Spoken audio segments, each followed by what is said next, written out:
ಏನಂದ್ರೆ 20 ವರ್ಷ ಹಿಂದ್ರಿ ಇಲ್ಲೇನು ರಸ್ತೆ ಇದ್ದಿಲ್ಲ ಏನಿಲ್ಲ ಕಸ ಕಡ್ಡಿ ಚರಂಡಿ ಇದ್ದಿದ್ದು ಚರಂಡಿ ವ್ಯವಸ್ಥೆ ಇದ್ದಿಲ್ಲ ರೀ. ಆದ್ರೆ ಈಗೇನು ಮಂದಿ ನಾವು ಮಾನ್ಯ ಮಹೇಶ್ ತಮ್ಮನವ್ರು ಶಾಸಕರು ಆದ್ಮೇಲೆ ಈಗೇನಿದೆ 20 ಲಕ್ಷ ರೂಪಾಯಿ ನಾವು ಸಿ ಸಿ ಹಾಕಿದೆ ಅಂದ್ರೆ ಎಲ್ಲ ಜನಕ್ಕೆ ಅನುಕೂಲ ಆಗೈತಿ. ಕೆಲವೊಂದು ಕಡೆ ನೋಡಿರಿ ಒಂದು ಕಡೆ 50 ಲಕ್ಷ ರೂಪಾಯಿದು ಡಾಂಬರೀಕರಣ ಆಗೈತಿ, ಒಂದು ಕಡೆ 38 ಲಕ್ಷ ರೂಪಾಯಿ ಒಂದು ರೋಡ್ ಚಾಲ್ತಿ ಐತಿ. ಇದೊಂದು 20 ಲಕ್ಷ ರೂಪಾಯಿ ಸಿ ಸಿ ಆಗ್ಯದ ರೀ. ಮುಂದೊಂದು ಹೈಮ್ಯಾಕ್ಸ್ ಆಗ್ಯದ. ಮುಂದೆ ನಮ್ಮಲ್ಲಿ ಅಂಗಕಲ್ಲಿ ಒಂದು 3 ಸೈಕಲ್ ಮೋಟ್ರ್ ಕೊಟ್ಟಾರು.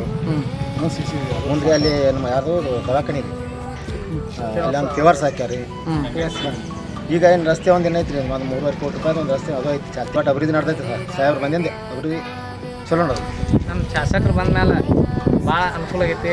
ಯಾರು ಏನಾದ್ರು ಒಂದು ಸಣ್ಣ ಪುಟ್ಟ ಕೆಲಸ ಏನೋ ಎಲ್ಲ ಆಗುತ್ತಕ್ಕ ಫಾಲೋಅಪ್ ಮಾಡಿ ಅವರ ಗಮನಕ್ಕೆ ಹೋದ್ಕಲೇ ಅದು ಆಗೈತಿಲ್ಲ 100% ಆಗುತ್ತಕ್ಕ ಕೆಲಸ ಬಿಡಂಗಿಲ್ಲ.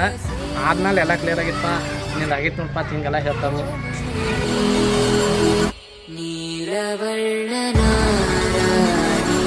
ನಿತ್ಯ ಕಲ್ಯಾಣಿ ಏಳಮ್ಮ ತುಳಸಿ ಕೋಮಲವೇಣಿ ನೀಲವರ್ಣನಾರಾಣಿ